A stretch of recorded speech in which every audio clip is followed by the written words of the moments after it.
Hello and welcome back again to this amazing series, Bitcoin for Beginners. So in the first introduction video, I covered who I am, who we are talking to, and how I got started with Bitcoins, and what I do for a living, and where I've been, and what I've been, and where I am now. And moving forward, this is actually module number 1, and what we're going to cover here is really something that is basic about bitcoins.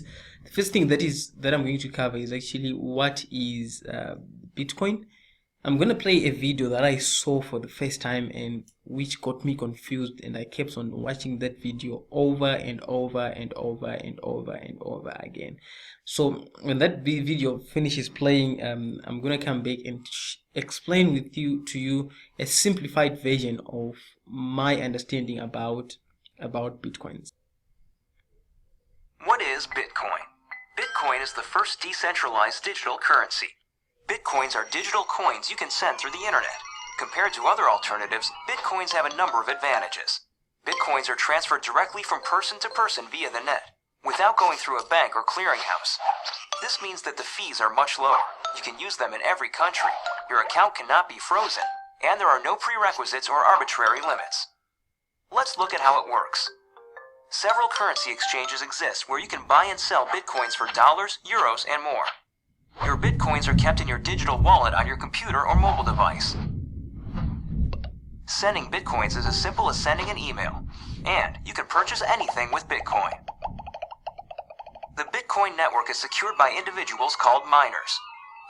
Miners are rewarded newly generated bitcoins for verifying transactions. After transactions are verified, they are recorded in a transparent public ledger. Bitcoin opens up a whole new platform for innovation. The software is completely open source and anyone can review the code. Bitcoin is changing finance the same way the web changed publishing. When everyone has access to a global market, great ideas flourish. Bitcoins are a great way for businesses to minimize transaction fees. It doesn't cost anything to start accepting them, and it's easy to set up. There are no chargebacks, and you'll get additional business from the Bitcoin economy. For more information about Bitcoin, visit weusecoins.com. So a few years ago, I actually saw this video quite a number of times, and I didn't understand what they are saying. So from the explanation that video I had, I understand that some of you managed to get some of the things that this video was actually explaining. Some things like anyone can use bitcoins. You can use bitcoins to buy. You can use bitcoins in any country, and your account cannot be frozen, and they're kept in public ledgers, and all a number of things that this video explained. So what I'm going to do here is you need to watch this video over and over again, otherwise it covers everything that you need to know about bitcoins. But really, just like taking this into my shoes, when I saw this video I didn't understand what was happening. So what I'm going to do here is I'm going to come to this slide and explain the simplified version of Bitcoin, so that my friends, you can understand the bitcoins in a more simplified way. So let me just put red as the color that I'm gonna be drawing here. So remember back in the day when there was barter trade. I'm not sure if these are how you spell barter trade, but remember back in the day when there was barter trade, when you'd exchange goods for goods. I mean, when you exchange sugar for salt, when you exchange maize for cucumbers, there was no money, but it was good for goods. And I understand some of these guys, you would exchange a woman for something good, and yeah, but that was barter trade. It was back then. And then someone realized the need of in terms of exchanging, and then someone introduced paper money. Okay, the majority of the people around this world, they're used to money. When you come to Zimbabwe, you use the currency that is in Zimbabwe. When you go to another country, you use a currency that is for that country. And when you travel to another country, you just need to exchange the money for the currency for that country, and then you exchange money for goods or money for services.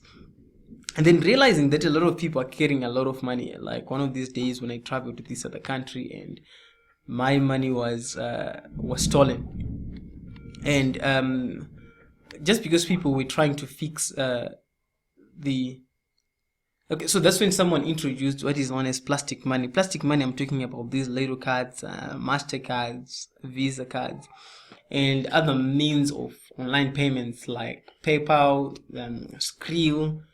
There's quite a lot of online payments that were introduced after paper money. So the world really moved to using plastic money, especially in the first world countries. There is a large number of people that use plastic money as compared to the third world countries. They are more of the cash countries. And then again, when someone realized the need for digital currency as the internet technology is actually increasing, according to the research that I actually did, the person who introduced bitcoins really is not known.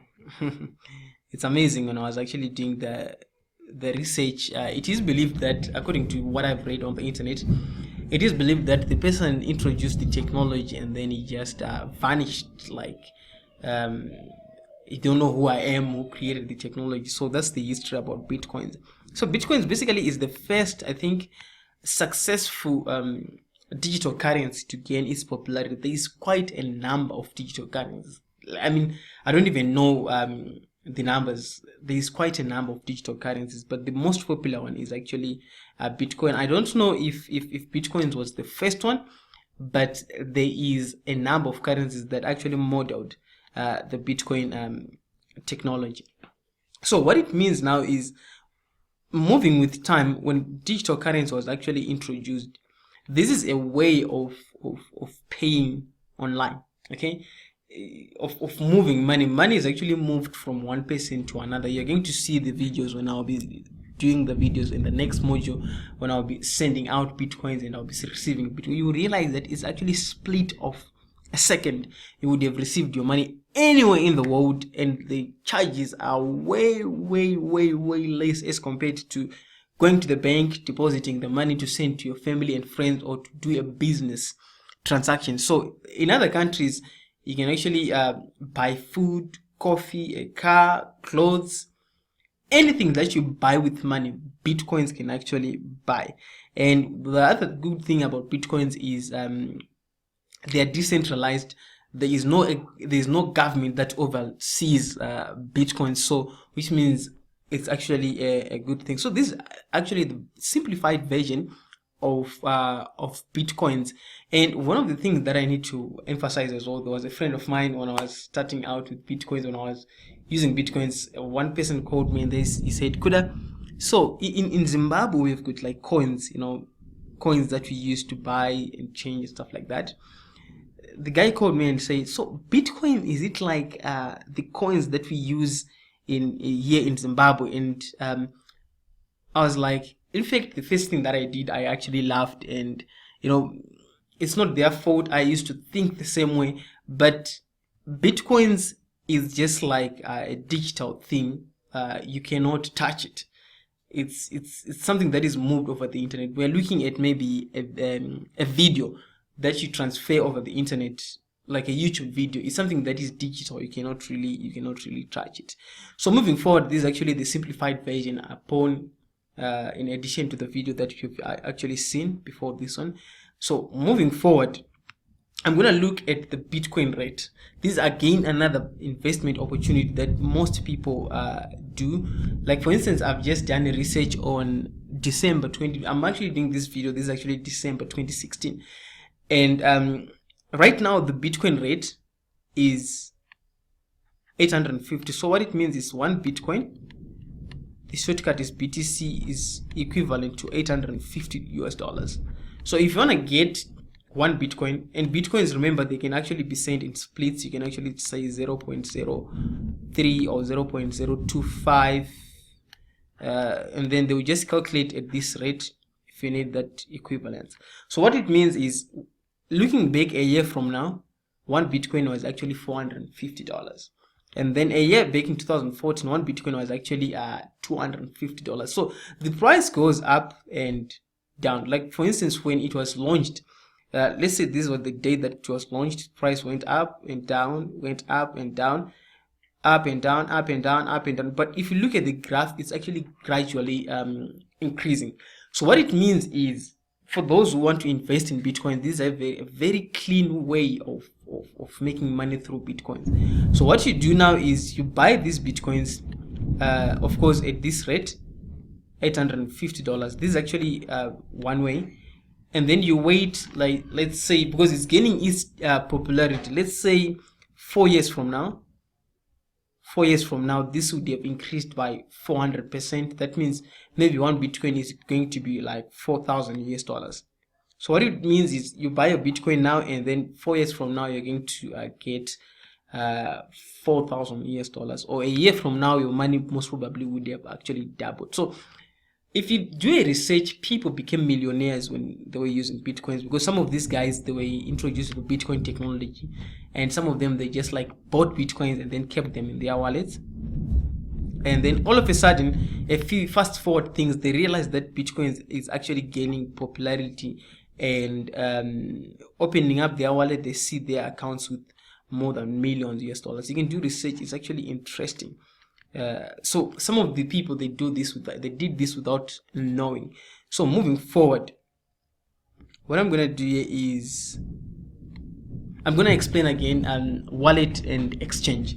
So what it means, wallet and exchange, here is the reason why I did this video. I need to make it very, very simplified. If you look at this wallet, this is where most people keep their money. Okay, and when you put your money in your wallet, you can buy fuel, you can buy bread, you can buy anything that you want. Okay, but when you need to send money to someone, okay, you go through the bank. Okay, so the bank is actually there to exchange money that you can actually put in your wallet. And then so basically the bank here is working as the exchange, whereby when you want US dollars to be converted to your local currency, and your wallet is actually where you keep your money. This is actually something that I'm going to be explaining when I'll be talking about Bitcoin wallet, because you'll be keeping your money in your mobile devices, as the video explained. So moving forward, there are different number of websites that you can actually visit to know about the Bitcoin wallet and buying and selling of Bitcoin. So the first website that I've used is actually, it's called it's local Bitcoins, not local Bitcoin.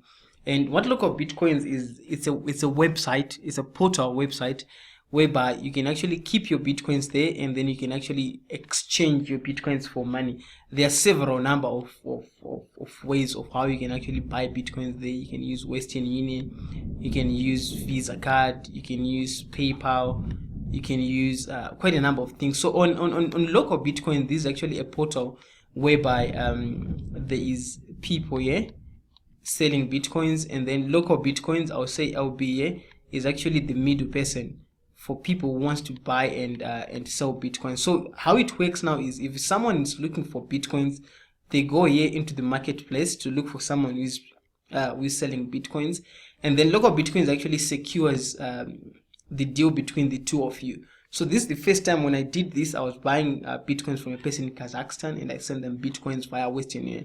Once the person received their money, local Bitcoin sent the Bitcoins into my wallet, and then I did what I wanted to do.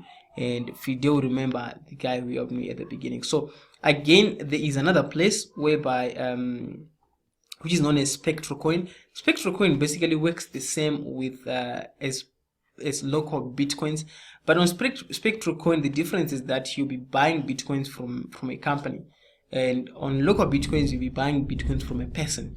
So everything is actually secure, guys. On local Bitcoins and SpectroCoin, you can actually talk to their support if you have any questions. And again, there's also what is known as strong coin. So strong coin, I've never bought coins using strong coins, but I've realized that by the time that I was using strong coin, strongcoin.com, I realized that it's just a portal that keeps your Bitcoin. So when you're sending out Bitcoins, they charge you. That's how they make their profit. And then blockchain.com offers quite a number of things that I don't even know everything that they offer, but basically I know that blockchain is the ledger. Remember that video explained that the ledger is actually available to the public. When we are sending Bitcoins, they are the transactions are available for anyone to view. I'm going to be showing you when I will be creating and sending Bitcoins that even anyone can actually see how many bitcoins are being sent and how much is in someone's account, but you won't be able to notice who the person is, because that's how the technology is. And I'm going to be explaining about the pros and cons later on in another video. And then there's also 24/7 exchange. A 24/7 exchange is actually an exchange. It doesn't have a wallet. This is where I used to buy my bitcoins as well, using a credit card and actually a bank deposit as well. And blockchain really offers quite a number of things, but I use it as well as my wallet where I can keep my bitcoins. And there's also what is known as Bitcoin Fundi. Bitcoin Fundi is a company that is a website, in fact, that was created by Zimbabweans to serve the Zimbabwean community so that they can buy and sell their bitcoins using EcoCash. And then there's also some trading there, and it's amazing. There's some video tutorials that explains how to use the website and how to buy and sell bitcoins and receive your money in your EcoCash. So they offer a wallet, you can keep your bitcoins there, and an exchanger there whereby you can sell your bitcoins to people. The list goes on. There's Coinbase. There's quite a number of places where you can actually keep your bitcoins, sell your bitcoins, and everything that I've just explained there happens on your fingertips, on your mobile device, anywhere in the world. With all these websites, you can actually see that you're receiving bitcoins, you're sending bitcoins. You can just buy bitcoins on your mobile device or on your laptop. So with that being said, I'm going to move on to the next slide. And examples in Zimbabwe, to be precise, you can actually use Google search for your country to see which companies accept bitcoins. But in Zimbabwe, there's actually a company that is popular to many people, which is called B-Forward, that sells cars. So people buy cars from Japan or China or wherever, but while it's there in Zimbabwe, the cars are actually shipped to Zimbabwe. So B-Forward is one good example that recently introduced the use of bitcoins when buying cars, because what people normally used to do is they would deposit money into the bank, and then money is transferred to the company, whoever, I don't know the process, but it's transferred to B-Forward and then the car is sent off. But in this case, if you want to skip that channel of going to the bank to buy a car, you can actually use bitcoins, and then you can actually save a lot of money, especially on charges. And so this is just one good example. They've just started accepting bitcoins, and in the near future, more and more companies in our country will be accepting bitcoins. And if you want to look for resources on how to learn more about bitcoins, you can actually visit a website that is called coindesk.com. It's a very helpful website. I always visit there to check what's taking place. So that being said, what we have covered here on this module is quite a number of things. I just gave you and how bitcoins work and how to buy them and using the different exchanges that are available on the internet. So in the next module, I'll be covering what is a Bitcoin address and an example, and how do you actually create a Bitcoin account, and how do you send and receive Bitcoins. And in the next module, I'll be actually showing you how I maneuver on the websites and then creating the accounts and actually securing again your Bitcoins, because they are vulnerable to be hacked and you can actually lose your money in an instant. So with that being said, I'll see you in the next video. Thank you.